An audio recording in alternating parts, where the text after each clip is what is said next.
something that actually attacks the trigger response itself.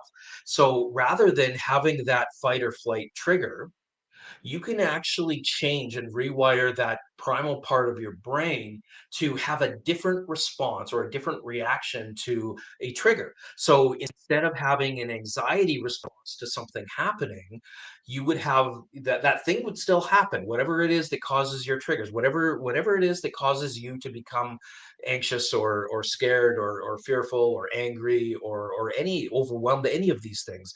It actually can, you can rewire that circuit to then go, oh, actually, no, it's safe. It's something that's relatively normal and safe. And this, Welcome to another episode of Reinventing Life After 50. I'm super happy to welcome our special guest today, Scotty Butcher. Hey, Scotty. Tell us, and I like the name, by the way, Scotty. I grew up with Scotty. My close friends and family call me Scotty. So I like the name. Good, strong connection already. Tell everybody where you're from and what you're going to kind of chat with us today about. yeah, for sure. Just incidentally, I went by Scott for most of my life, and but it was my grandma on my dad's side that called me Scotty when I was a kid, and just as I got to an adult, just something resonated with it, so I went with it. So anyway, yeah, thanks for having me on, Scott.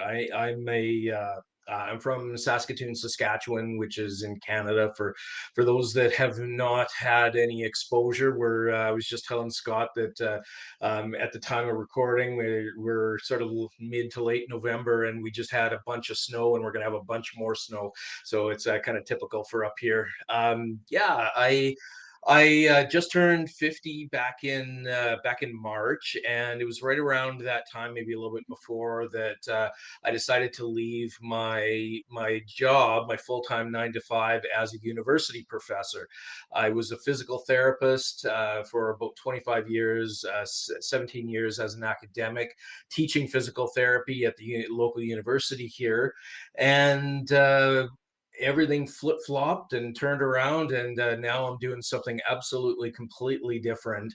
No longer a university professor, no longer in the physical therapy profession, and doing some stuff that's really close to my heart and my passions, which I'm sure we're going to dive into. Man, that's great. That kind of actually leads to my first question. But so let me ask you, when is the actual date of your birth in March?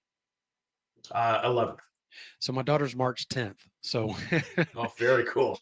yeah, and That's amazing. yeah, I'm a February 18th, so I'm right on the cusp of being Pisces. I'm one day from being Pisces. So if people track with astrological stuff. So anyway, so I'll take Yeah, yeah, trace from both of those kind of things. Anyway, so you just kind of led that. My first question was going to be around kind of your change, but let's kind of expand upon that. What prompted that? And kind of a twofold kind of question here. What prompted the change, and how has it been navigating this at 50? yeah. Oh man. So, you know, I've explored this in my own brain to try and figure out, is this a midlife crisis thing? And as far as I can tell, it is absolutely not. This is more. This is why I really resonated with the topic of your podcast, reinventing life after 50. And Yeah, to man. me, it's a life reinvention. And so as I said, in academia and in the physical therapy side of things, which is very physiological based and physical based. And what what really prompted the change for me was a change in both my professional and personal needs. And what I mean by that is I spent most of my life suffering with anxiety. I've had panic attacks, anxiety attacks, and basically my a whole adult life. And we really went untreated for a really long period of time. I started having these symptoms back in the 90s, which most of your listeners would recognize. Mental health was not really discussed back then, and if it was discussed, it was not in terms of men, unless they were being incarcerated or Yeah. otherwise detained. uh, for me, it was, it went to just, well, maybe I'm broken in some way, and Mm. the symptoms really didn't, I didn't know what they were. So I went a couple decades suffering with those, and then at some point in time, I guess it would have been about 8 years ago, where I finally decided to go see counseling, and found a counselor. It took me a while to find the right one, but found one who really put me onto the concepts of mindfulness and sort of the derivatives of mindfulness around meditation and breathing and breath work and biofeedback, which I can talk about. It's just sort of using your body's signals to manage your emotions. And it really resonated with me. It really helped me in terms of my own anxiety.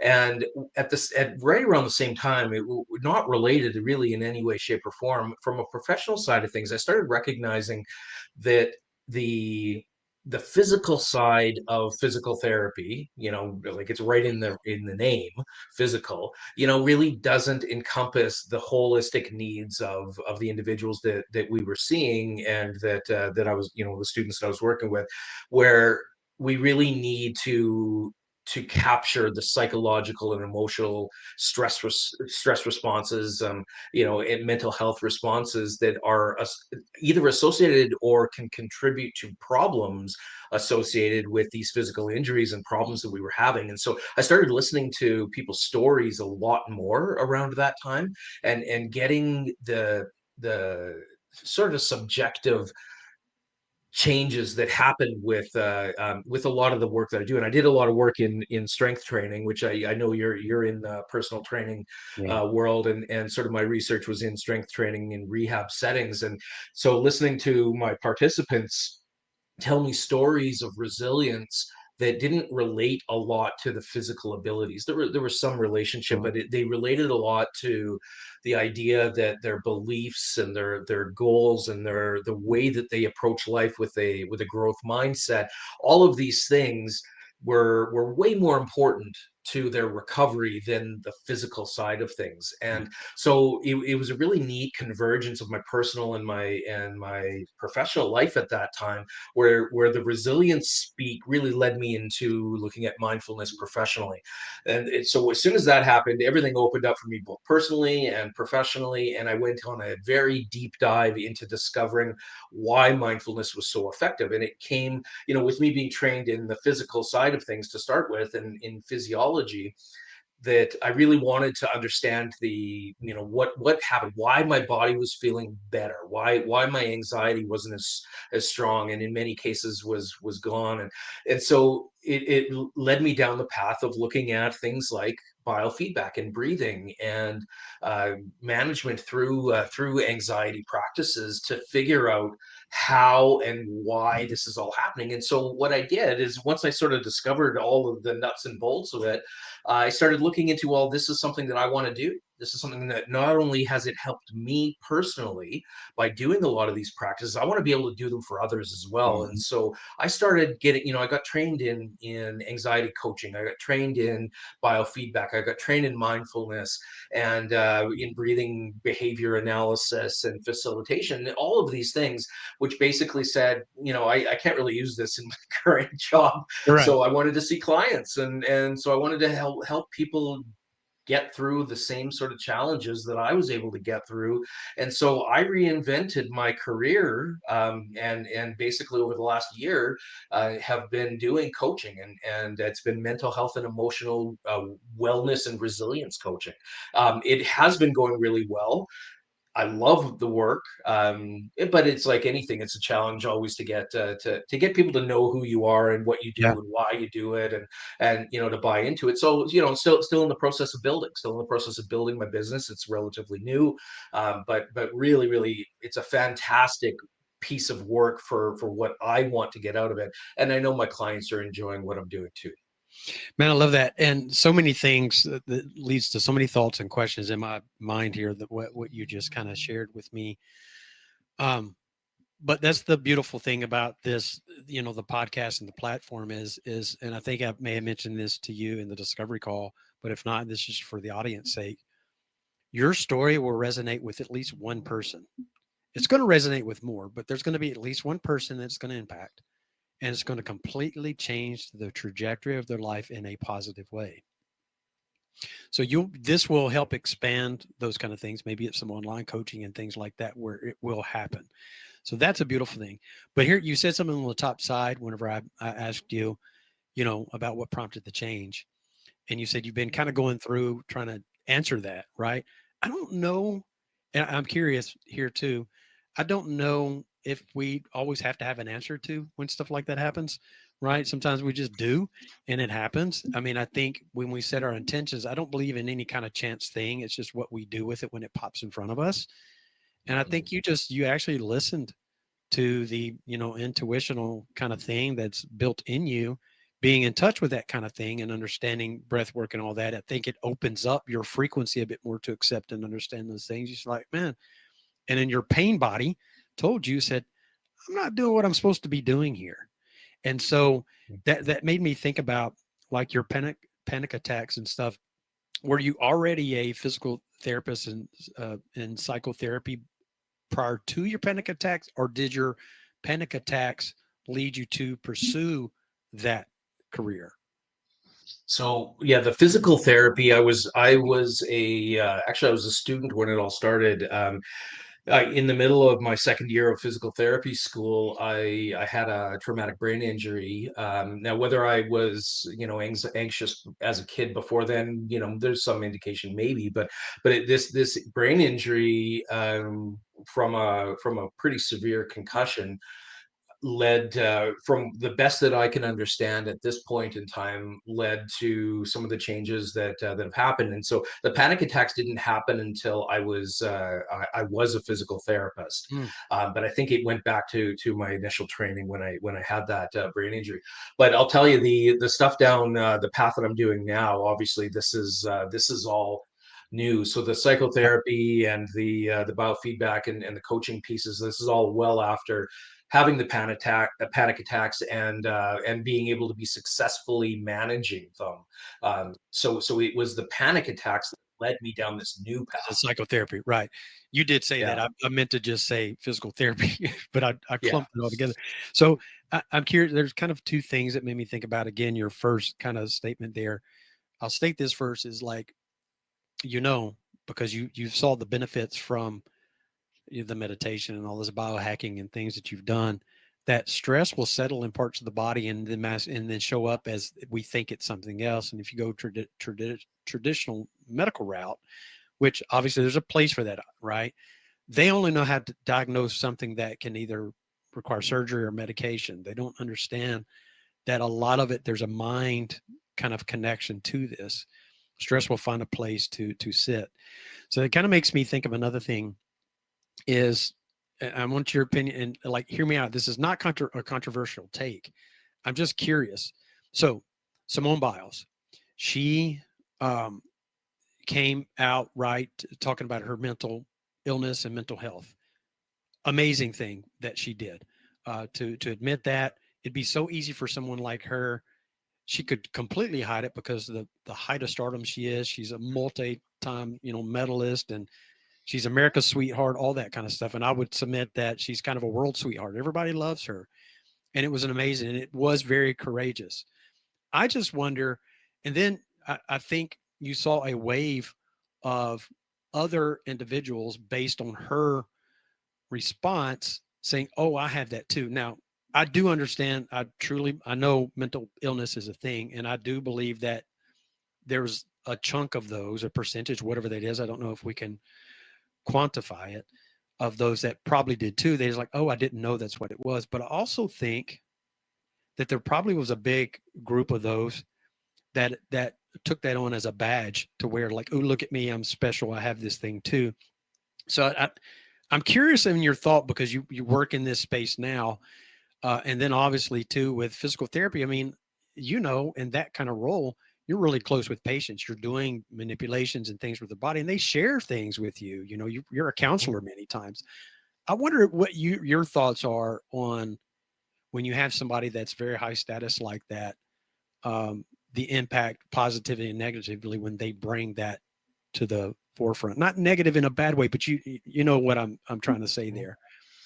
Yeah, I think I do. I'm gonna say that the positives associated with that level of awareness to in someone that's that prominent, the positivities greatly outweigh Sure. the potential negative sides Absolutely. to disclosing some of that. So I think there's multiple examples in pop culture and in the mainstream media that like Simone Biles, but then you get guys like Matthew McConaughey and Ryan Reynolds, these high Yeah. profile, and Hugh Jackman, these high profile actors coming out saying, yeah, actually I struggle a lot with anxiety or depression or whatever. You get people in the I'm a heavy metal fan.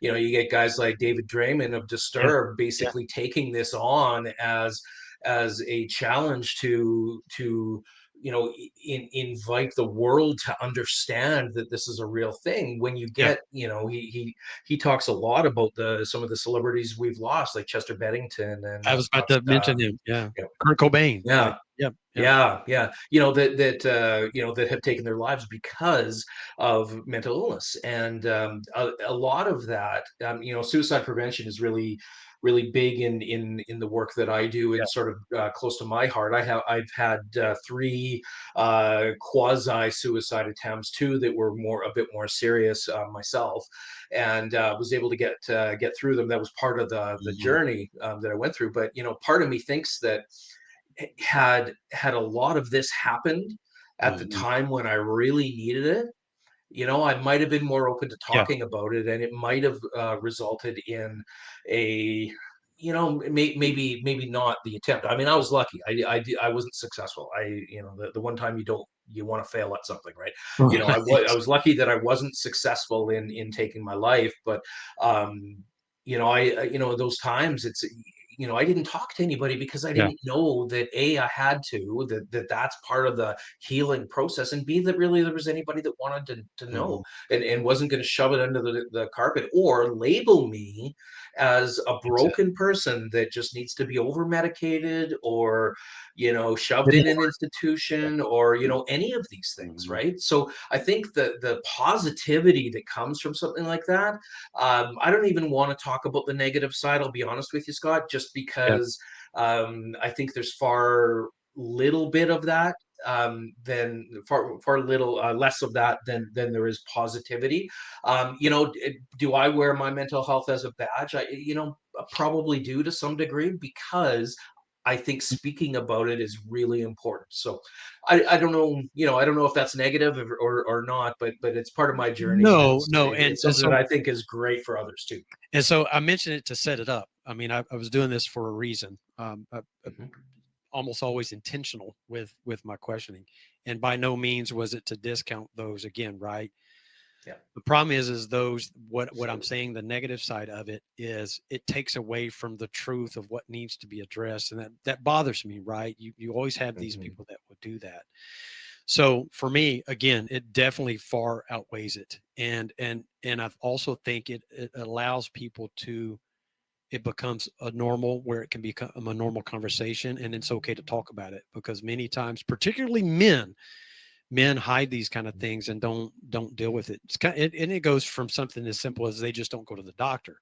Then you compound it with men are supposed to be strong. You're supposed to hide these kind of things, just rub some dirt in it, that kind of stuff.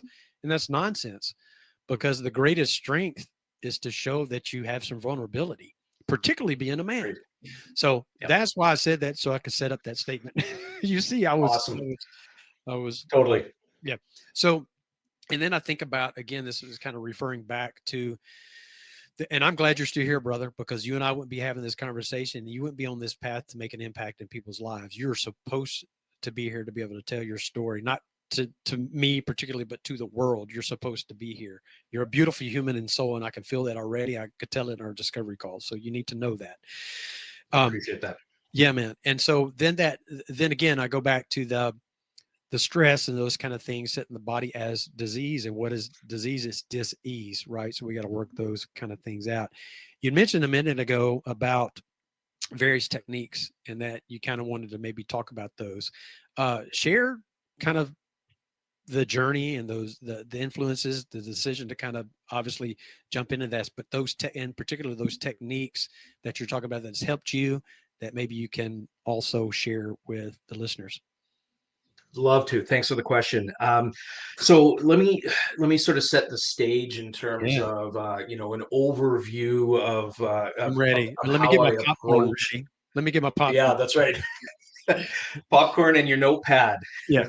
Yeah, man. Yeah, we think a lot of this. I mean, there are mental health concerns that are specific to different changes in the brain, and this isn't necessarily what I'm talking about in terms of some of the more severe mental health issues, like the severe depressions, schizophrenias, and Mhm. things like that. And I'm certainly not trained in that world, but the vast majority of individuals that have what I not that the depression that I had wasn't serious, because at some point in time, if I'm taking my life, there's some serious aspect to that, but I don't consider it that serious in the big scheme of things, because I wasn't ever, I didn't have to go see a psychiatrist, although at the same time I probably could. Anyway, what I'm trying to say is that when you get individuals that have anxiety, have depression, have a lot of stress, have a lot of fear, have a lot of anger that are associated with things in their life, like those are very, very significant mental health concerns. Mhm. What they relate a lot to is how our body and minds deal with what's happening around us from our nervous system perspective. And it is all the rage right now for people to talk about nervous system regulation. There's a good reason for that, though, because it does come down a lot to how we process the signals that come into our brains, and how our really ancient brains, the ones that evolutionarily wise, are the ones that are really purely about survival. This is some people call the reptilian The complex, or reptilian, the right? Yeah. you know the yeah, the lizard brain, whatever. And it's about survival. And so here's the thing, when a signal comes in, any sort of signal from the environment, something you see, you do, you hear, some experience that you've had, your brain determines either it's unsafe or it's safe, or it doesn't Mhm. know. And if it's unsafe or doesn't know, then there's some uncertainty there, right? And your brain will usually steer you away from those things. If it is safe, then you're usually, it says, oh, it's safe, it's fine, I can be calm, I can do what I need to do. But if it's an unsafe, or it's not sure, then often it activates what we call our sympathetic nervous system, which is really about that fight or flight response. It's that within you, that response where something happens, your heart rates, just you might feel some tightness in your chest, or your throat, or your neck, or your ears or eyes, or it could be in your arms, legs, Yeah. stomach, all of this. You feel this tightness, and then your heart rate starts to ramp up. Maybe you start to sweat a little bit. Your muscles get a little bit tense. Your eyes pop open. It's that response that basically saved us from being killed off by some of the other wildlife back Yeah. in the days of evolution. And so running away from a bear, you're going to want these things. You're going to want to be hyper alert. You want your heart rate, rising. You want your muscles to start being tense and having some adrenaline running through your system. These are the things that saved us, right? So we either going to run away from it, or we're going to fight it. Assuming you're not, living in the backwoods, you're not going to get these bears chasing you Right. every day. But the problem is that our body doesn't know the difference. Our brains are that The part of our subconscious brain. does not. You tell the subconscious Correct. something, it does not know the difference between whether it's actually happening or not because you're telling it. So, yeah, that's so. 100%. Yeah, yeah, Yeah. So what the work that I do does is it works on both sides of that subconscious reaction. So, because what happens is, as you said, absolutely, the brain, that part of your brain doesn't understand that there isn't a bear. It's just, all it knows is that there's danger, and you've coded that yeah, information as being dangerous. This is where a lot of fear, anxiety, depression, anger, all of these strong, strong emotions that we can look at as being, maybe negative, or having a negative consequence. Your body has survived all of the experiences that have led it up to today. So it likes those. Your brain likes those, because you didn't die. yeah. You didn't Right, die when you right. were anxious. You didn't die when you were angry. You didn't die when you were depressed. So your brain says, okay, these are safe things to do, and it miscodes a lot of that information as saying, okay, well, this is something that's going to keep you alive, but I mean, it still causes this trigger, right? So we have all these things throughout our daily life, all these triggers that happen that cause us to be dysregulated in our nervous system. And this causes us to go into either Mhm. a really hyper aroused state where our nervous systems, our sympathetic nervous system, that fight or flight is just massively high, or it kind of gets stuck around that level, and you can't really bring it down. And then when it does come down, it comes down too far sometimes, and you don't really know how to get it into the right level that we need Mhm. for life. So what the work that I do, and what I learned, it started off by learning to regulate the nervous system. So this is after the trigger happens. So the body's already been triggered. It has coded something as a threat, and you get this fight or flight reaction. And so this could be anxiety, fear, anger, all of the things that we're talking about that can cause people to not have well regulated nervous systems, which then in the more severe cases lead to a lot of the chronic problems like anxiety and panic attacks, and inability to deal with stressors, and then withdrawing from life. And then there's a host of concerns that really we're looking at when we're looking Mhm. at it. And that's just the mental side of them. There's a lot of physical ones too, but what it does, so the work, I mentioned biofeedback, and it's sort of the basic premise of most of what I do. And what I learned through my discovery around trying to figure out how mindfulness works and how the practices that I was doing worked, it led me to understand that slow paced breathing it's almost like a bridge or a window into your nervous Mhm. system, to really look at how you can potentially change your nervous system from one state to another. And so if you do some type of, I don't know if you or your listeners are familiar with Wim Hof, Yeah, the parasympathetic, sympathetic nervous system, box breathing, that type of thing, yeah. right? Yep. Yeah, and Wim Hof does a lot of things where it's like purposeful hyperventilation Right. to ramp up the nervous system to then be able to bring it back down. Like stuff like that is really, really can be really powerful to be able to learn how to bring your nervous system up and down.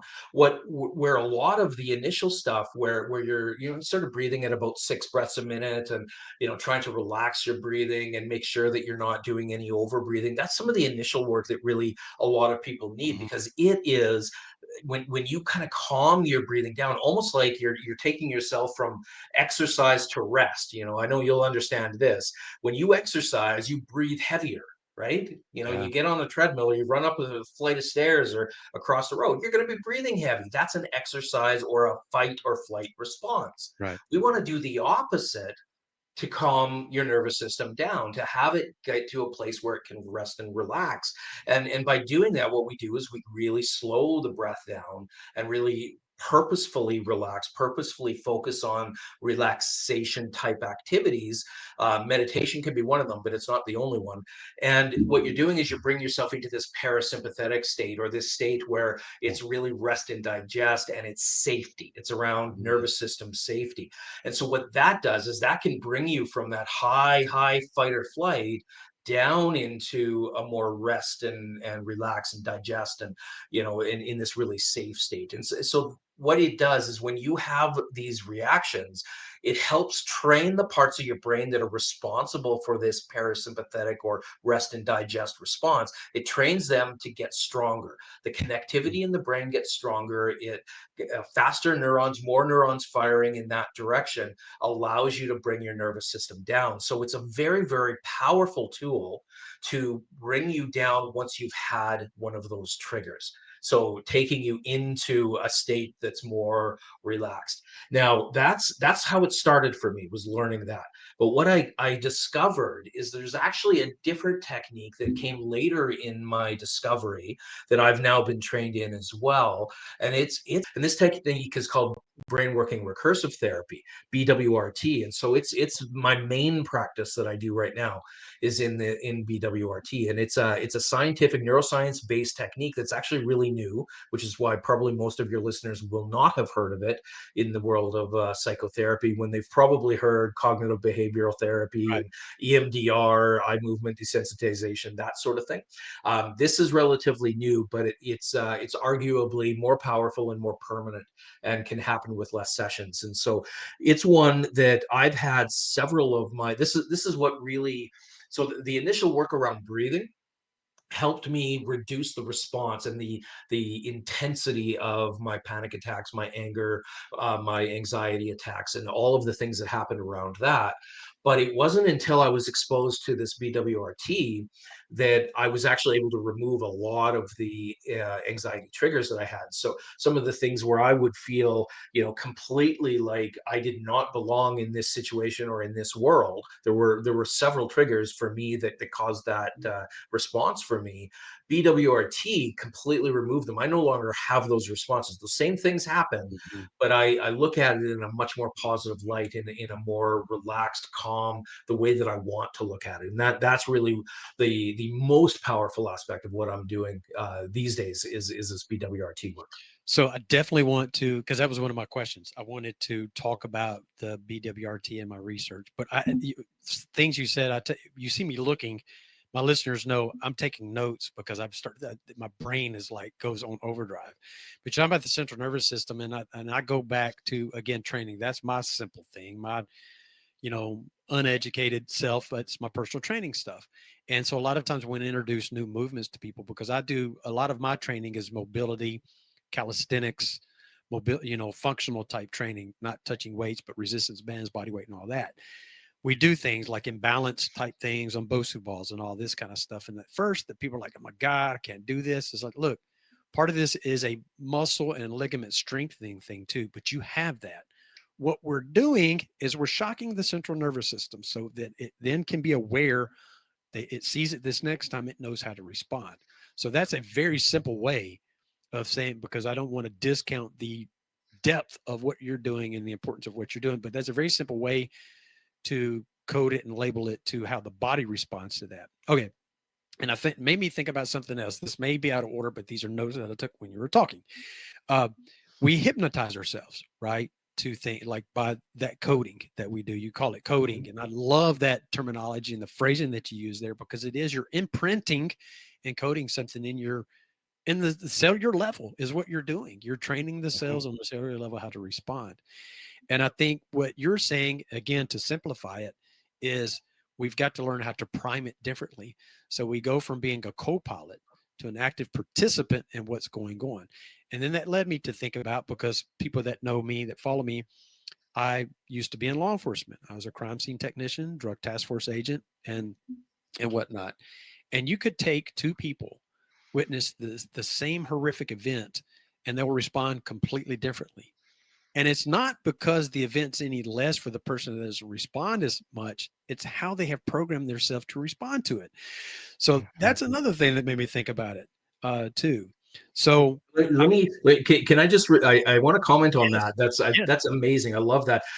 This is one of the examples in the world of physical therapy in my old life that really, one of the ones that really kind of hit for me. So exactly the same scenario, but with a physical injury. So let's say two people are in a car accident and they both get whiplash. Okay. Now, one is the one who caused the accident and ran into the other.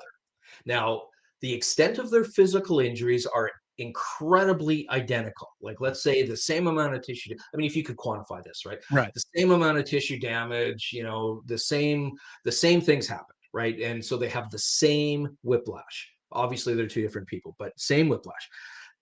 What is really interesting is if you were to say who is the one that's going to recover fastest, or are they going to be identical? Because there is one that will recover faster. Is it the one that caused the accident, or the one who was sort of quote unquote the victim in the accident?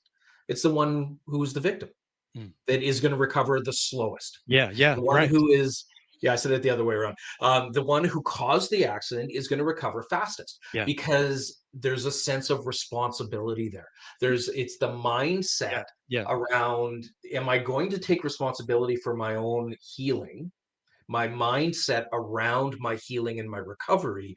Or do I expect someone else to fix me because someone else caused it? Now, this is a really big generalization, of course. I Sure. mean, not everybody responds this way, and it's not always the same. But in general, and some really interesting research that looks at how that mentality, that mindset, the growth versus a fixed mindset, or a growth versus even a victim mindset, which is old terminology. We don't really say that anymore. But if you're expecting someone to fix you because someone else hurt you or something along those lines, you're not having that growth mindset that takes responsibility for your own healing, and you are going to recover more slowly. And Yeah. that is one of the psychological pieces, that the one of the more powerful ones, as I was discovering some of this research, that led me to go, there is something way more important here than what kind of exercises we give someone, or what kind of Mhm. movements we do, or the manipulations we do. I mean, those, not to say those aren't important, but there is something that's actually vastly more important at the end of the day, and it's the mindset, the psychology that goes into something like this. So yeah, absolutely. Whether it's physical, emotional, neurological, mental, psychological, any of these aspects, the same idea is absolutely true, that you're taking, when you take responsibility for the driver's seat rather than the co-pilot, you're driving the recovery from whatever it is. The outcomes are way better. The Yeah. outcomes are way more effective and more long lasting. So it made me think, and I'm going to use the term victim just because it's the term that I know. I've shared this on this podcast on another show, and shared it with clients and speaking engagements and all this, and it makes me think about this. So I coach salespeople on how to be better salespeople. That's one thing I do. One of the gigs that I have, and one of the things I tell them, they'll say, "Hey, how do I handle bad news?" Well, you acknowledge it, you address it, and then you have an action plan. So what does that do? What am I trying to do? Is I'm trying to shift you from being a victim of the situation to becoming a student of it. So the first thing you do, you acknowledge it and you go, thank you, because now I have an opportunity to learn from this. Now that takes you from the mind of the fight or flight to the sympathetic to a parasympathetic type kind of mentality where, okay, now I can solve it because I'm no longer in my emotions. I can focus on this with more logical kind of rational thought. So here's an example that I give, that I talk about is, imagine you have a fire at 2 a.m. Your smoke alarm goes off in your home and it wakes you up. Dead asleep, you're full adrenaline. That's flight, right? I'm getting out of here. I don't want to burn a hump. You get out of the house. When you are going by the fire alarm, or even after the fact, you don't cuss that fire alarm for waking you up. You think it. Thank God. Yeah. So anytime you're, let's use something basic that we all as humans encounter, daily, week, or whatever. Somebody cut you off, you're somewhere, and somebody makes you feel some kind of way. Man, that's your smoke alarm. There's something I've got to deal with. They hit something in me that I've got to fix or take care of. So you think it, but far too often people are just on co-pilot, just kind of navigating life and not trying to do the hard work. And I submit to you and to the audience that yes, it's initially hard, but once you start getting in the practice of doing those kind of things, the mindfulness and all that kind of stuff, it actually becomes easier, because then you become more aware and you recognize it, and then you've prepared and you've trained those mental muscle kind of things, to recognize it and overcome it. So tell me, kind of in more simple terms, or maybe this is really for the audience, to the BWRT. Talk about that a little bit. Yeah. Yep. Yeah. Well, let me give you an example. I think often it's the examples that they mean the most. And this is my own personal example. This was Yep. my very first exposure to BWRT and how it affected me personally. So, um, un, unrelated probably to my anxiety, although partially related, I'm sure. Went back to childhood, where I had a father who was emotionally unavailable, as many fathers were back in, the 70s, 80s. I don't fault him necessarily.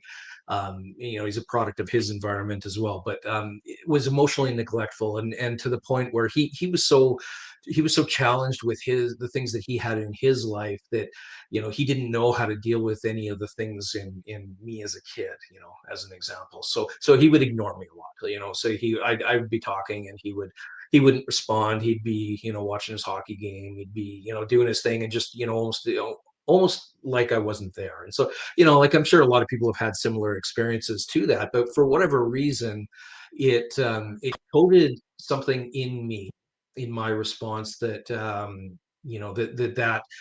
if I were to be in any situation where I wasn't being heard, and in particular, when someone I cared about, like my family, would interrupt me, and so this was the trigger that I felt very strongly that I wanted to work on when I was first exposed to BWRT, and I said, okay, when I get interrupted, cognitively, up in my thinking brain, I know that it's just part of normal conversation. And, especially when it's the kids doing they're just kids being kids. It's not malicious. There's no bad intent. It's Yeah. not like they're trying to say something. It's just, we're all trying to get our words in. And, I have a family of 7, so, 5 kids, and it's, you gotta be competitive to be heard, right? Combat So sport. it, yeah, it happened quite a bit, and that's fine. But so cognitively, I knew that this wasn't a problem, but that wasn't the issue. The issue wasn't the cognition. It was that reaction. It was that basic fight or flight reaction that went back to my childhood. Mhm. And I would get interrupted, and there'd be, depending on how well I was doing with my other regulation, and that, if I was a bit more heightened, what would happen is someone would interrupt me as I was trying to say something important, and it would be someone like one of my children or my wife. And I would get this reaction of fear and anger, and then it went to the point where it was like, I don't belong in this family, right? That was what my Mhm. fight or flight reaction, right? And it's kind of a combination of flight and the further thing that can happen, which we haven't talked about, which is freeze. Which, it's, think of the bear, right? If you can't fight the bear, Mhm. the bear's caught you. What are you going to do? You're going to lay down and play dead, right? This Right. is what your body does, right? And so kind of a combination of this flee or flight and freeze response that would happen in me, where I would be like, I can't exist. I don't belong. My family doesn't even respect me. And it wasn't again like these thoughts came from my conscious thinking mind. They came Mhm. from this reaction that I would have. And so that initial reaction that happened in that primal brain, long before the thoughts and the reactions even reach the conscious brain, in thinking time, in brain time, that's like a third of a second is about the amount of time it takes from a signal starting in your reptilian brain reaching your conscious brain. That's a lifetime in neural terms, in cognitive terms. And what happens is that you feel that, and then it causes all of these thoughts to be like whatever. And so I would be completely dysregulated. I would have to go and remove myself from the situation if I was even had the wherewithal to even do that. Sometimes it would be yelling and getting angry, Mhm. and that kind of thing. So these really terrible responses towards my family that, I mean, they didn't deserve that. I didn't deserve to do that to them, Mhm. but it wasn't my choice. It was a reaction. I think there's a lot of my clients come to me with something very, very similar. Maybe not the same trigger, the same thing that happened to them, but something where it's like I just lash out at my family when something happens and I just don't even know. They don't deserve it. I shouldn't do it, but it's because of this fight or flight.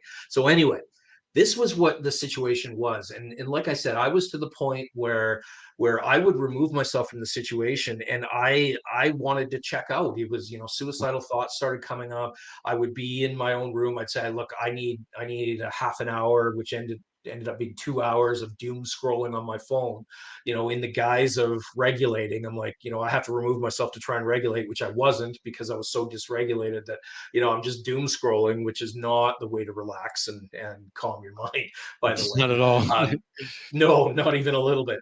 And this is what would happen. Now, I had one session, and this is it doesn't always work in one session, but it's very, very it's much faster than many of the other therapies that are out there.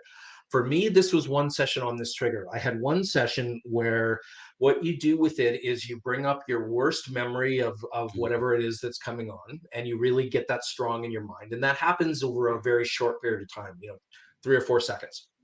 And so you go through some preliminary work to make sure that it's you've got the right things, and then there's a very specific method that happens where we sort of put the brain into that waiting state, that unsure of what the response is, by kind of doing something that's a bit different than what you're expecting.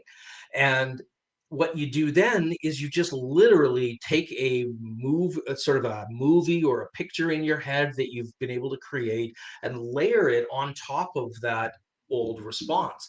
And so the brain is in this wait state, so it kind of brings up the memory, brings up the trigger. You get this fight or flight response for a few seconds, and then you freeze it, and you put your brain in this frozen, waiting for something to happen state, waiting for more information state, and you put on the response that you want. So for me, it was being calm and accepting.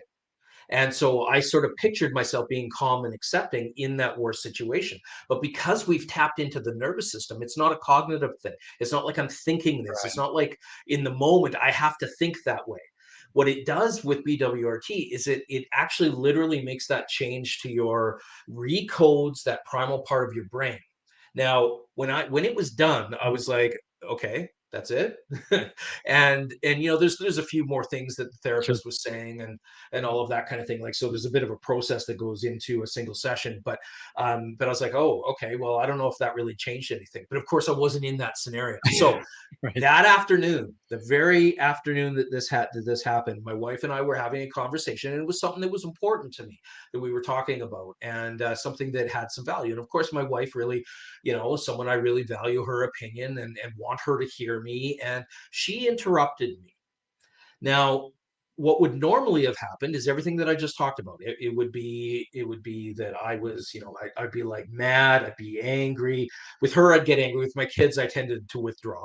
But with her, I would be like, "Don't interrupt me." It would be like this real strong anger response. That response was absent. I was taken What the aback. hell's I going was on? shocked that it was gone. I was shocked that it was gone, because I've been dealing with this for my basically, at least, well, all of the course of my marriage, and when I had kids, and so at least 15 to 18 years that I've been dealing with this trigger, this thing that I'd tried other things to try and fix and try and get rid of. One session of BWRT and it was gone, and I was shocked that it was gone. Now I'm not shocked anymore when someone interrupts me, but I do notice it, and I go, ha. That Yeah. reaction still isn't there. And so it's been well over a year since that happened, and that reaction is no longer there anymore. So I have the response that I want, that calm and confident kind of response. And that's why I kind of chuckle to myself when I notice it. When I notice that I've been interrupted, I say, well, yeah, there I was interrupted. And yeah, I didn't respond. I'm confidently going through the conversation. It seems like a simple thing, right? It seems like, well, people get interrupted all the time. But for me, it wasn't. And I get a lot of my clients where it's something around talking with their loved ones, or they've been hiding their true feelings throughout their entire day at work, because they can't, they're putting on this imposter Mhm. syndrome mask thing, that where people are just trying to get through the day, and they're so dysregulated that one little thing happens at home. A kid starts crying or doing something that might dysregulate you, and then boom, they go into this fight or flight mode, because they're already so heightened, and they pop into that. And so what I do with my clients is I say, okay, well, you tell me the things that are the ones that bother you about how you respond. It's not about them, Yeah. because like they're doing their best, right? They don't mean to make you feel that way, but they have their own things going on or whatever, but you have control over what you're doing. You have control over your reactions and how you respond to the reactions that you're having. So let's work on those. And so we usually pick 2 or 3 main ones to start off with. There's lots more work that you can dive into things in a lot more detail, but the very basic of it is pick 1 or 2 or 3 of these responses that you want changed. And then we do the protocols. So we go through, do the protocols, 1 to 2 sessions, maybe some reinforcement a little bit here and there. And sometimes takes, a little bit of digging because you thought it was one trigger that would cause this response and then something else crops up. So there's a little bit of a process that goes through it, but very, very fast people can remove these triggers and feel like they're responding in a completely different way. My wife said, "You seem like a different person, a person that's more present, a person that's more calm, patient, able to cope with life in the world, and that." And I think ultimately that's what a lot of us want, especially guys. But there's a lot of female clients I have that are like that too. Trying to be the parent that they want to be, or the spouse Yeah. that they've always wanted to be, or always knew that they were, but just don't understand why they react this way.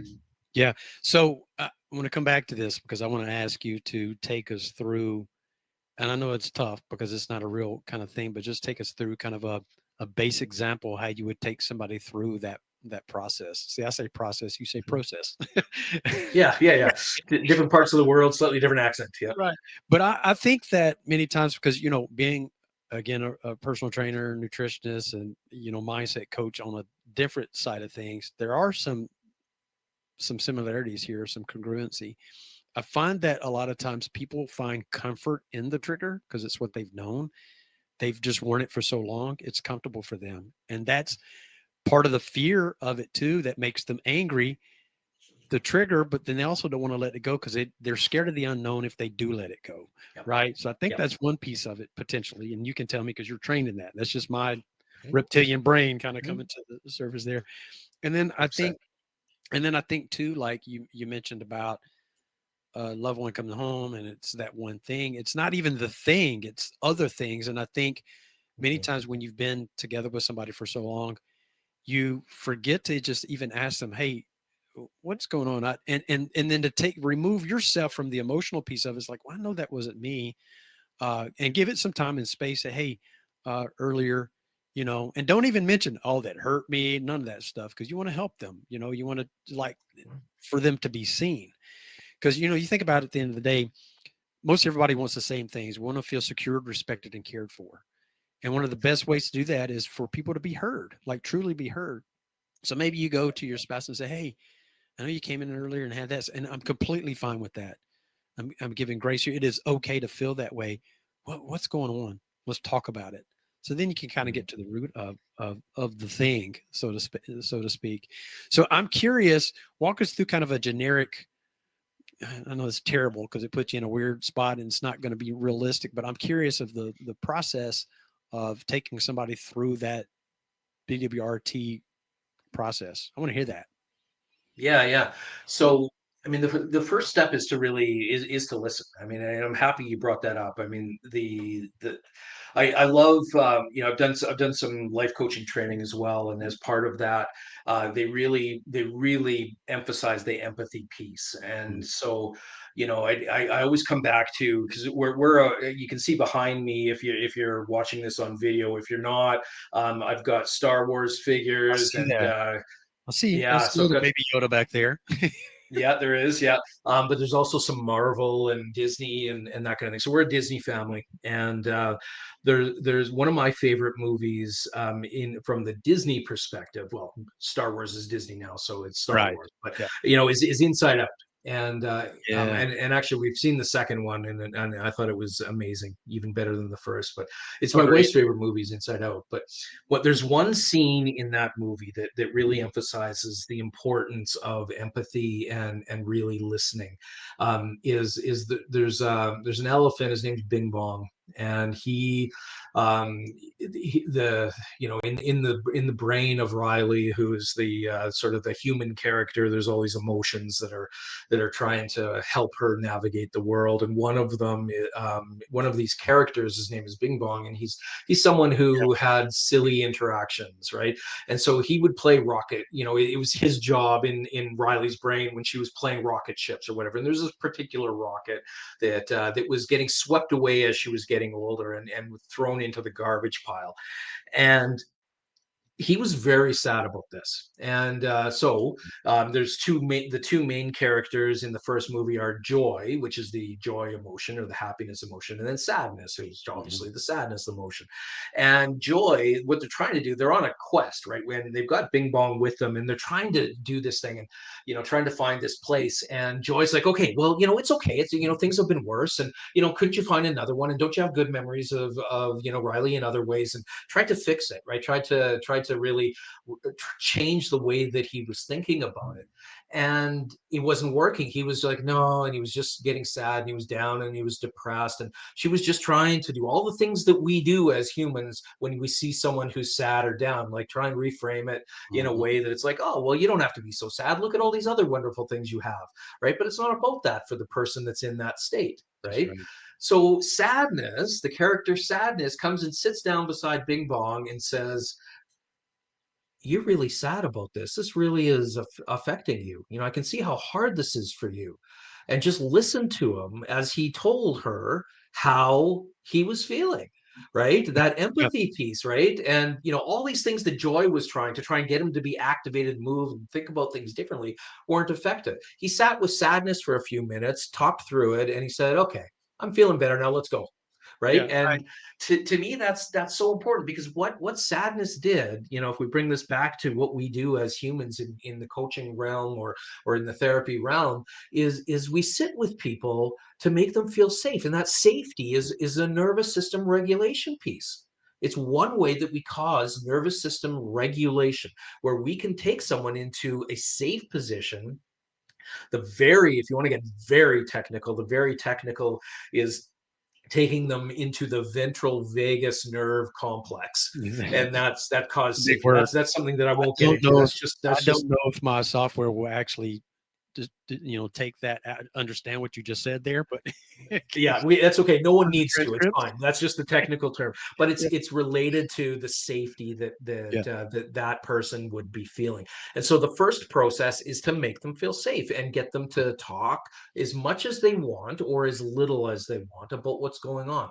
All they need to do with BWRT is feel safe in the situation, and to know what it is they want help with, and know what it is they want to work on. And so the very first piece of this is to develop an empathetic approach with a good relationship, a good connection with the client, and really get to the heart of what's going on, Mm. and have them understand that. And so that can be usually a one session, maybe two session process.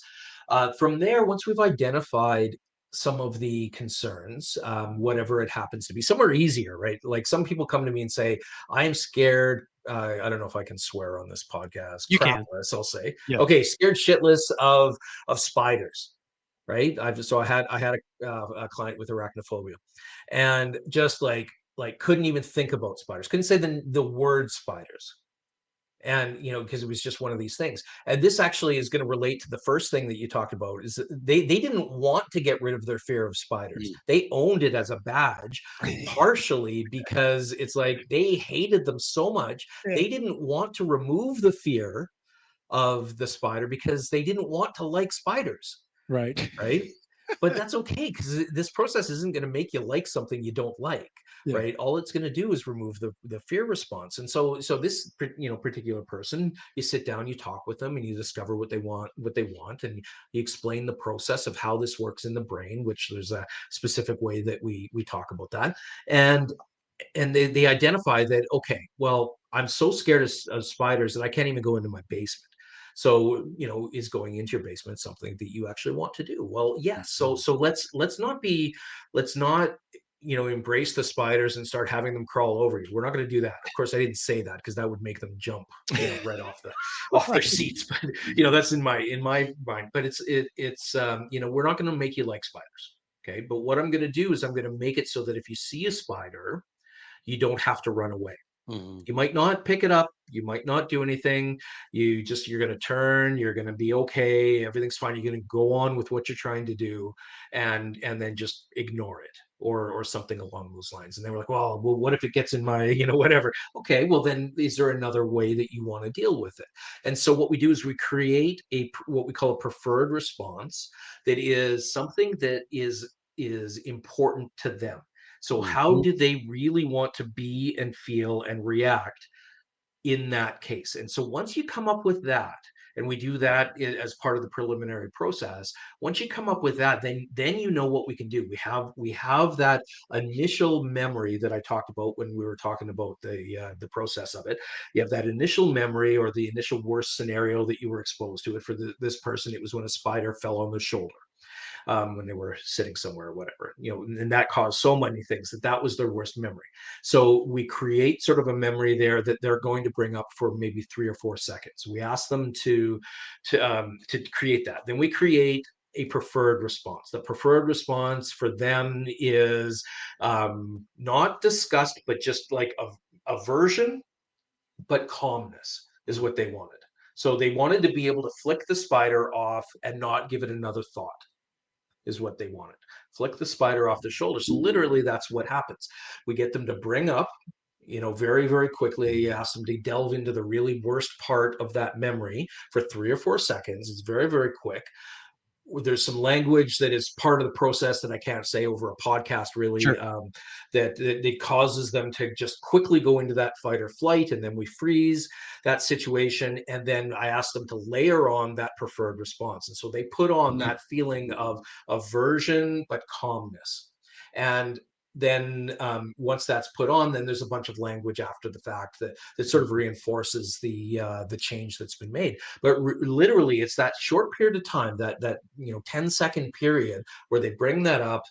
We freeze that situation, and we layer on the new preferred response to that, Mm. that makes the change in the reptilian complex. You've taken that reptilian complex that, instead of says that's dangerous, it says, uh-oh, I don't know what to do because this is new. And we've said, and we've told it, actually, it's safe. It's Mm. okay.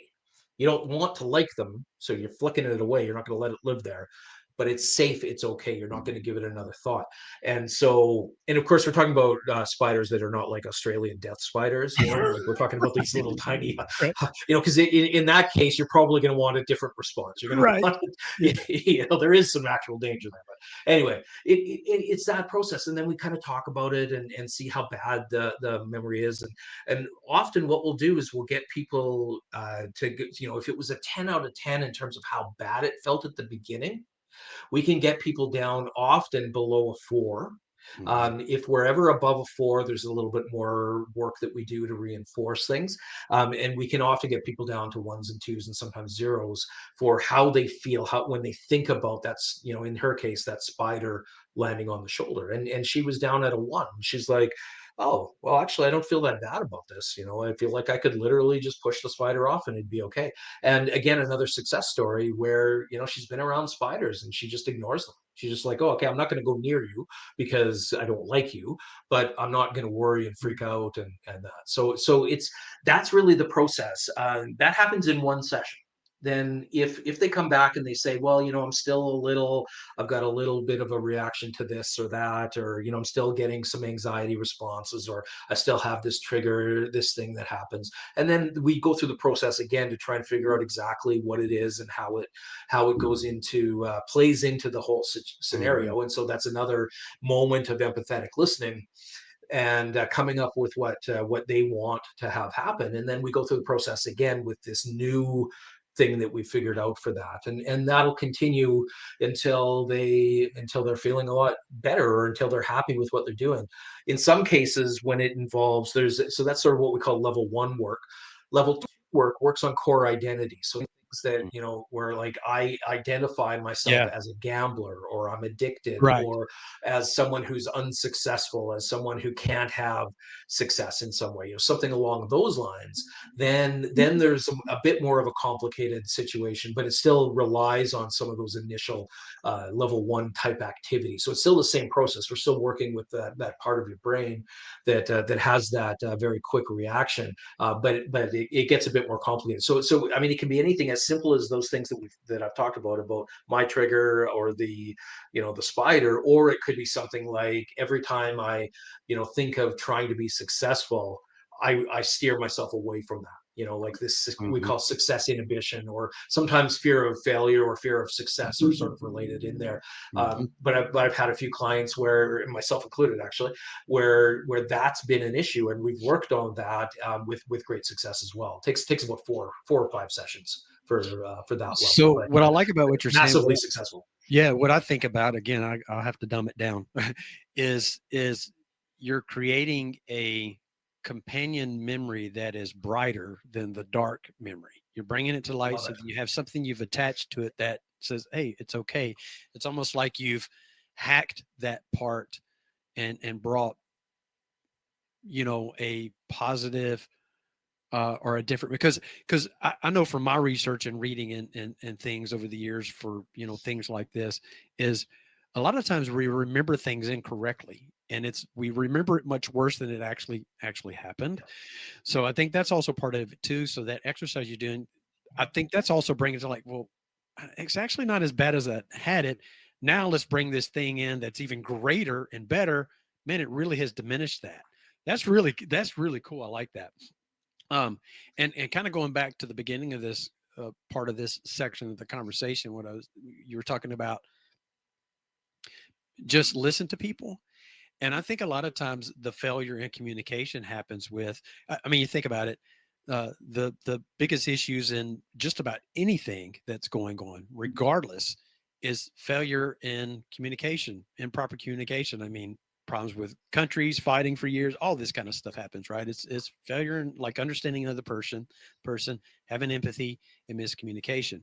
But part of that too, in having success, I think, and I have found, having successful communication with somebody, particularly if they're coming to you with a problem or they're upset or whatever, is clarifying it. Because many times we do, and it's not because we're trying to hijack it. We mean well. We automatically want to try to Mhm. give them advice. But I think you have to ask people, okay, you brought this to me. What would you like me to do? Would you like me to listen, or do you want to actually hear what I have to say? Like, ask that Mhm. question, because most of the time people just want to be be heard. And then when you get to the end of it, say, hey, I completely understand. I didn't experience it like you do. But if you ever want to talk about it, just know I'm available. Give me a call. Let's talk about it again. We can't just automatically think we're going to have to Dr. Phil them. That's might not be what they need or want. Ask them, what would you like from me in this? Do you want me to just listen to you, or do you actually want me to give you some actionable advice? So that's one thing I thought of. And then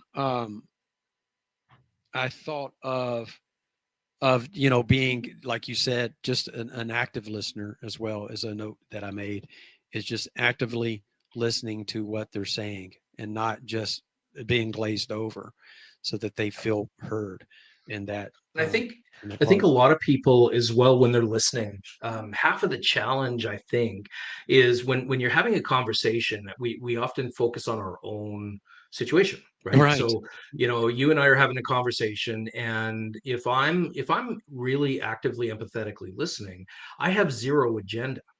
I Mhm. have zero, other than to hear you. Like the only agenda I'll have is that I can really hear and understand you. And in that way, then the listening becomes so much deeper Mhm. than thinking, oh, I have to know what the next right thing is to say. And or I'm gonna, here's my side of the argument that I'm about to present. And in that way, you're not active listening. You're listening for the purpose of responding, which isn't listening at all. And so we have to get out of that fixer mindset that I want to Yeah. change the situation. So I agree with you completely that, we need to take the agenda out and just be Be there. there and really seek to understand the person and what they're saying and how And they're again, feeling. I don't think people mean bad by it. I think partially too, they want their whatever they're going to say, that they don't want to forget it, so they Yep. interject, like the interrupting thing that happens. So I Yep. part of my law enforcement, I was a hostage negotiator, and so part of that whole process was to make them feel safe to have a conversation with you. It's kind of interesting that you're kind of talking about this. So Um, let's kind of move into another kind of space of this conversation. So I know that you're, as we've talked about, you're a life coach and you're also pursuing your degree in psychotherapy. How do you envision those roles complementing one another? A huge complimenting in terms of bringing them together. It'll be interesting. I mean, to me, that's more of a it's more of a business question. How do I want to run my business? And I don't Hmm. know if I have an answer to that yet. But I mean, the whole idea of psychotherapy and counseling being related to coaching. I mean, they're so similar, so similar. The way that I do my coaching now, I honestly don't think that there's going to be that much difference when I go and do the therapy work once I'm fully trained.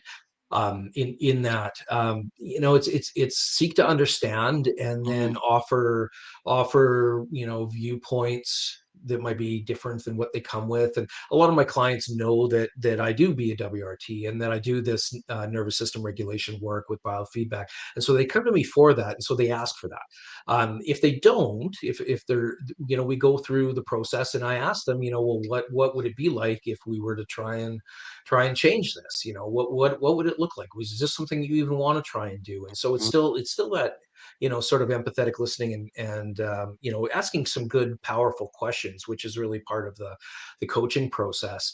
And if they say, yeah, it'd be really nice if I could, be more regulated, or with my Hmm. nervous system, or if I could get rid of this trigger or whatever, then I offer those solutions. Hmm. But then I'll be honest, some people say, yeah, I've heard about BWRT, I want BWRT, let's do it. And so then it's just jumping right into it. A So bit easier I, that I way, right? sort of what's that, sorry? I interrupted you. Sorry, but That's it's a little okay. bit easier that way when they come to you and say, "Hey, yeah, I know what it's about. Let's do it."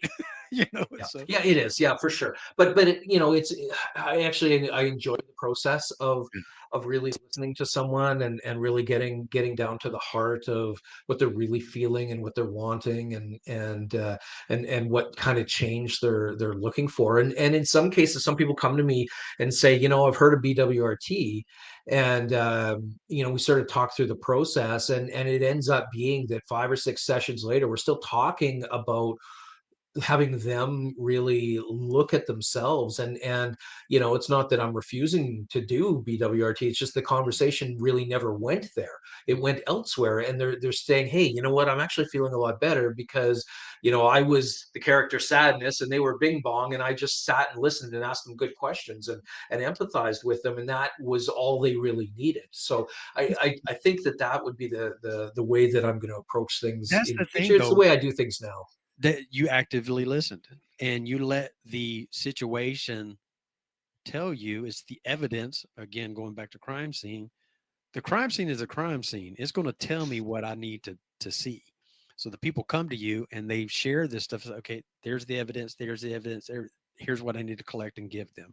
It may not be BWRT. So let me ask you this: your background in physical therapy and psychotherapy. Um, do you see connections between those? 100%.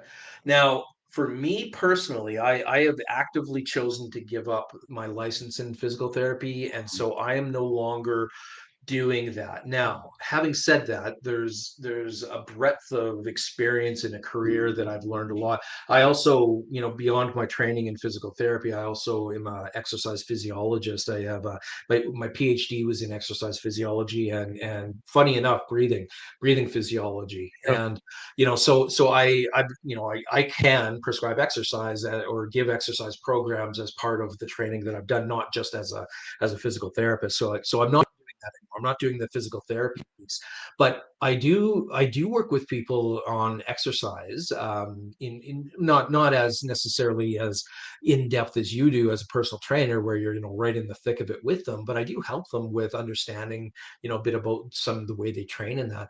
One of the things where I see a really strong carryover between sort of the two sides of my past life and my current and future life is talking about how the the body responds Hmm. to exercises with the nervous system and how that fits in the bigger scheme of things.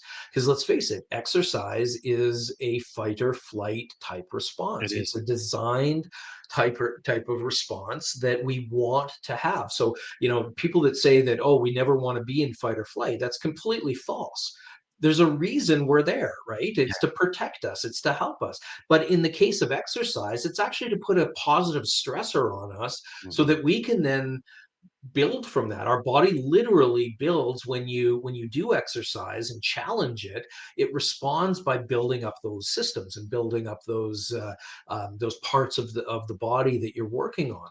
And that's a positive stressor that exercise can provide. What I really love about exercise is it's a great example to give someone when they're having trouble knowing and have their body's having trouble knowing, like, when is it appropriate.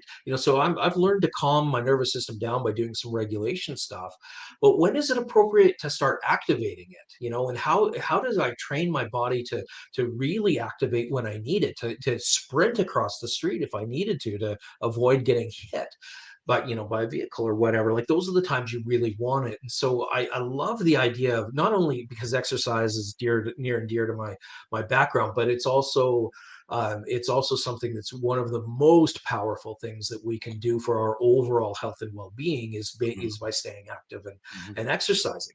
And so bringing that in and showing how the nervous system responds to that, and teaching them, that you don't have to go ape shit like a power lifter every time you go out.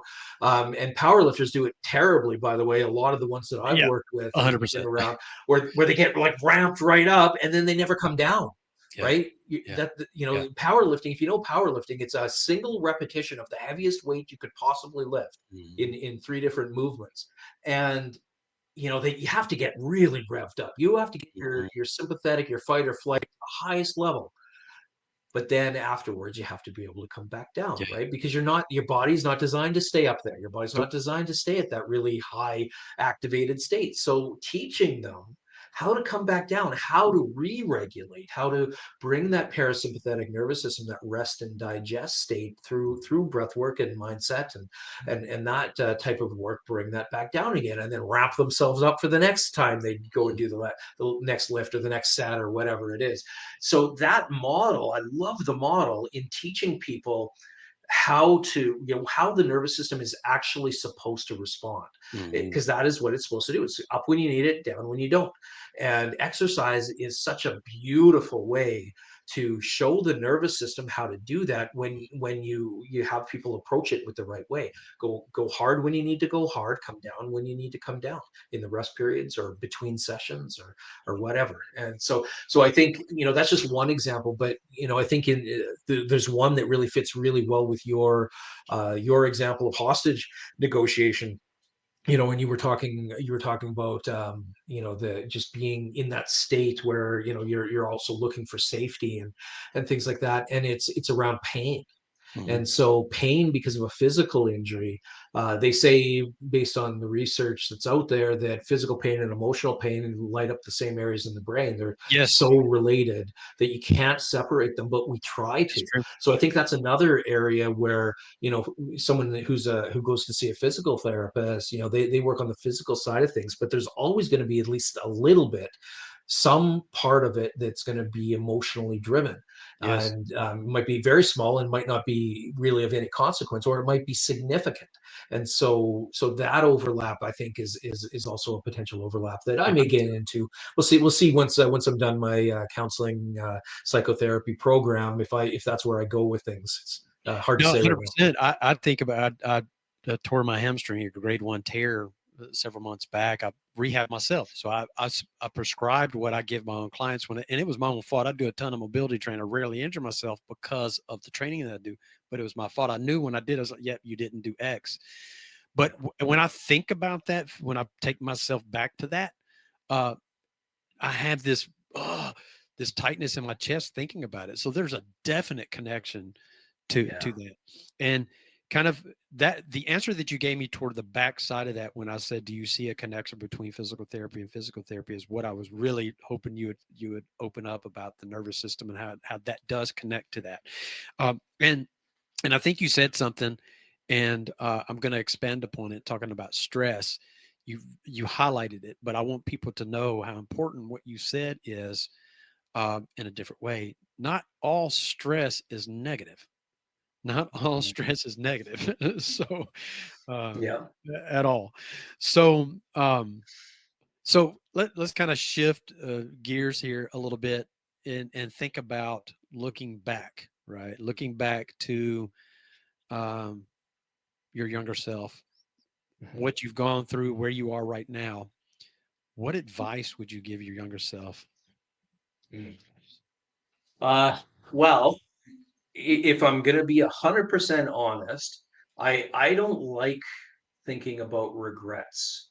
Mm-mm. So I don't have any regrets. I mean, there are certain things, choices that I made through my life and things like that that, that I go, man, what the fuck was I thinking? Like that comes out there. But you know what? My experiences, just like all of ours, they shape who we are now. And I kind of like the guy I am now. Yeah. I'm pretty proud of him. And so I don't think I would give advice around doing anything different. I think if anything, I would say it's all going to be okay. Trust the Yeah. process. It's all going to be okay. Trust the process. That's what I'd say. Yeah. Or process. Yeah. Trust Yeah. trust the process. It's just stay the journey. It's all gonna work out. Yep. It's all gonna work Yep. out. Everything that happens is gonna take you to where you are right now. That's the thing. And I think for Yep. me, this is getting a little bit more personal, but my father passed when I was 5. And there's a lot of, trauma around that. Like, hey, why did my mother not remarry? She didn't want me to have a dad, like all those kind of things. But I would go back to that 5-year-old self that, when my father passed away, and just hug him and say, man, it's you're going to make it through, and you're going to be an amazing father, have wonderful kids, and you're going to make an impact. Just Yeah. you're okay. You will make it through this. So I think that's what I would tell myself. I didn't Makes plan to share that, but it came out there. So it's your fault. makes a lot of sense. It makes a lot of sense. And this is, when you can tell when you're around somebody that really listens and understands, Yeah, you feel comfortable sharing a lot more. And it's beautiful. That was a beautiful share. yeah, man. So tell me, what advice would you give? Particularly men. We talked about that earlier. How men are, more guarded with that kind of thing. Um, what what advice would you give other men in their 50s who might be considering, a career change? Yeah, great. So, I mean, there's one aspect of it that I didn't talk about. It is scary as hell, as all hell. Like, for me to leave a well, it wasn't 9 to 5, but it was, I mean, a Probably making salaried really good job money with too. Yeah, solid money. yeah, Yeah, yeah, amazing benefits, yeah, to basically go, okay, I'm going to give all of that up to do my own business. And I'll be honest, there have been some really tough months, from that time to now. Having said that, I mean, we're kind of coming into the my wife and I, as part of the business and the stuff that we're doing, we're coming into the point in time where things are leveling off, and it's starting to get a bit more comfortable financially. And it's it's one of those things that I think, you've got one life. And Mhm. I can't remember. I think this was originally a Marcus Aurelius quote, and I'm not going to get it exactly right, but it was, um, not every man dies, but not every man truly lives, or something Mhm, along those lines. mhm.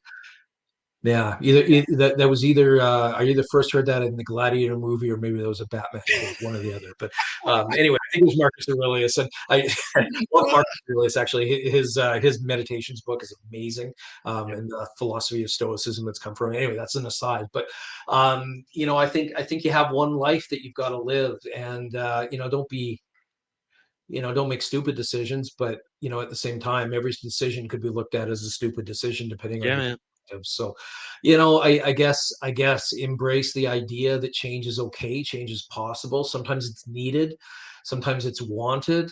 And you know what, there's people like yourself, that are out there that, that can support people through this type of, change, and, type of things. I think having the courage to do that, can make a really big and important change to your life. I would not be anywhere near the person that I am, today, as what I was before all of this. It's completely different. I would feel stuck. I was stuck. I did feel stuck, and I felt like that change was something that was, if it's in your gut that it's driving you, listen to it. Listen to it. Man, And no whatever doubt. that looks like, maybe it's not the full scale, quit to open a business. Maybe it's some sort of subtle shift or something. But if your gut's telling you something, there's a good reason for it. Follow it. Be brave and Yeah, follow it. man. Yeah, and time's going to pass anyway. You might as well be doing it. And it's never. George Eliot said, "It's never too late to be what you might have been." Right. Yeah. So, right. That's what it is. So, who are some of your role models and inspirations in the field that you're working in now? Yeah, that's no, great question. So, uh, lots of different people in lots of different areas. I'm gonna go to, actually, I'm gonna say Marcus Aurelius, Yeah.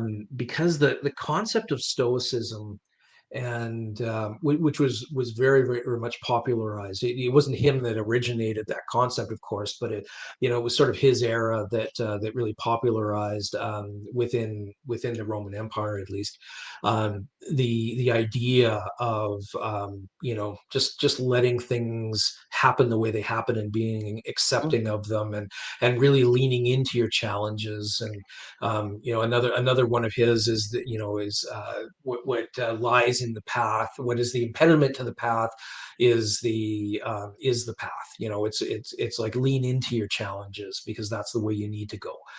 So I would say him and his teachings, and then the more modern people around Stoicism that have really, made it understandable and digestible. Guys like Ryan Holiday, yeah, from the man. Daily Stoic. Love, love, love, love that stuff. Yeah. And then all of the people that do that kind of work, like, yeah, let's see, like even Arnold Schwarzenegger. Like, I love Arnold. I know a Yeah, lot of man. people think, People don't like him, underestimate but I him, love man. him. He's he's he's very um he's very thoughtful. And Yeah. I think and unfortunately, I mean, I think maybe his accent maybe throws people, and then they're like, oh, he was Conan and all this kind of stuff. Like, man, the dude is a modern day stoic. He really is. 100%, and he's so smart, and he's got great perspective on things. And yeah, so I like Arnold, for that. And and I liked him back in his bodybuilding days, when I was first learning about strength training, right? Yeah. So I knew him from back then, and then it's so cool to see that translate over. Yeah, so those guys, and then in the fields that I'm working on, there's a lot of people that are really, in the world of biofeedback, that I really value. One of my greatest mentors right now is, a psychologist, clinical psychologist, named, Dr. Ina Hazan, and she's actually the president of the American, Association of Applied Psychophysiology and Biofeedback. And it's where I learned a lot of the biofeedback work from, was from taking some, being a student of hers, and she's been a good mentor, there. Uh, I've got so many other ones. I'd say those are the top ones in terms of what drove me down my professional path, and the ones that I really like to read, and I love that, man. So talk at about. 48, I'm not completed yet, but at 48, I decided to go back to school to complete a PhD in philosophy. So all these people you're talking about are near and Beautiful. dear to me. I was able to, and this is not a flex, it's just I'm proud of it. I was able to take an ethics class at Harvard, not because I'm smart. I just cashed in some equity I had. And at that time, Michael Sandel was the ethics Mm, teacher there. And man, the guy's remarkable. I mean, so much so that his class, they took one of the largest auditoriums to have a class because it was so popular. It would be completely packed, every chair packed in there. But so yeah. yeah, remarkable. So all those stoics and things you're talking about, man, near and dear to me. So kind of connecting with your audience, this is kind of twofold here. So what messages do you hope to convey to your followers and clients, particularly over 50. And is there any particular specific area of the population that you like to focus on or more comfortable working with? Yeah. Yeah, I'll answer the second question first. I'll work with anyone. I mean, I'm very very happy to work with anyone. But my passions lie in professionals with anxiety, professionals who are just really feel like they're overworked and just don't really know how to deal with a lot of the stressors and that particularly men.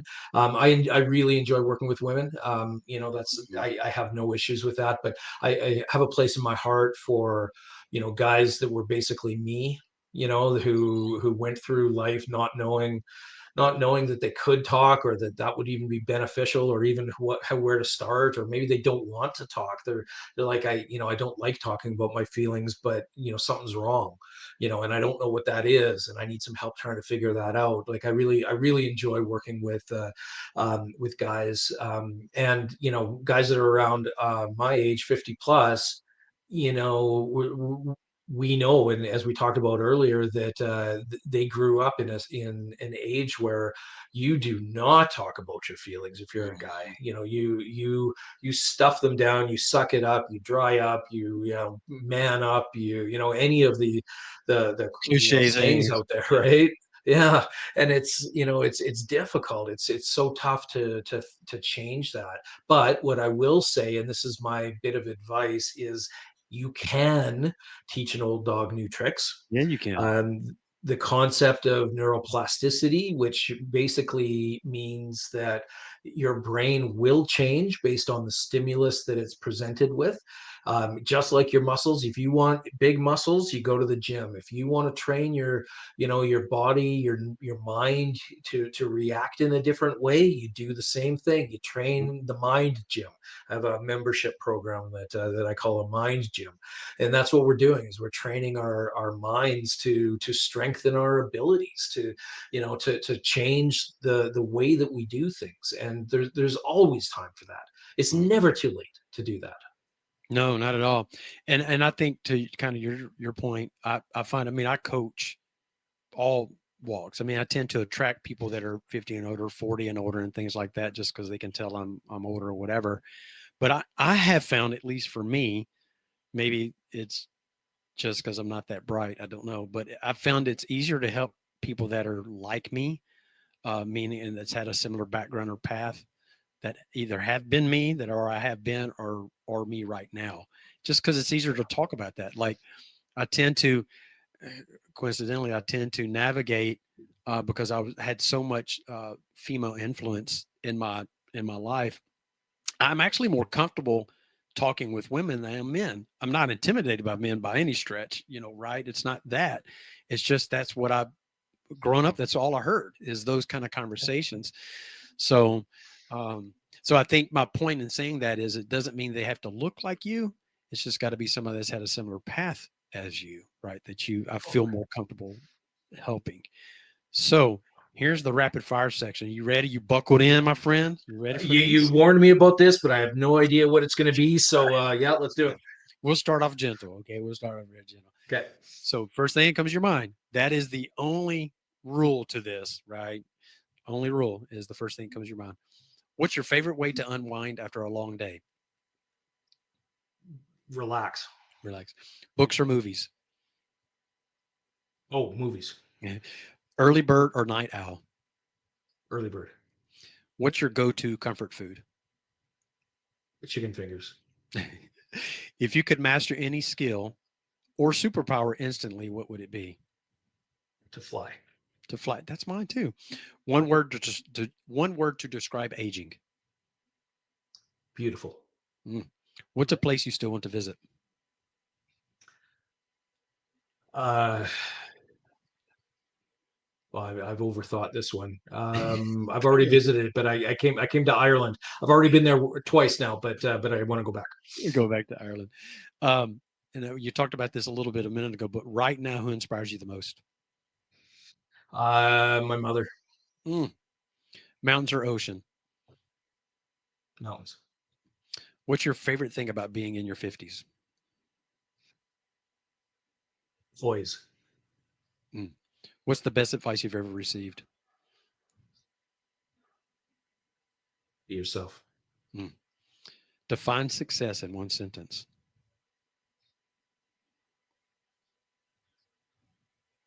Whatever success means to the person. Mm.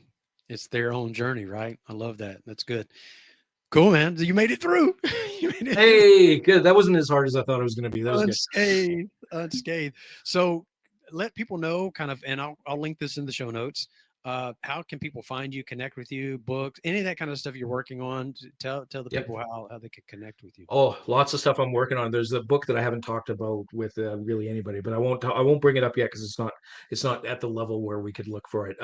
Easiest way is honestly is through Instagram. Although 50 plus may not be really into Instagram, which is fine, but I'll give you that. So Instagram is Stoic Tiger Coaching.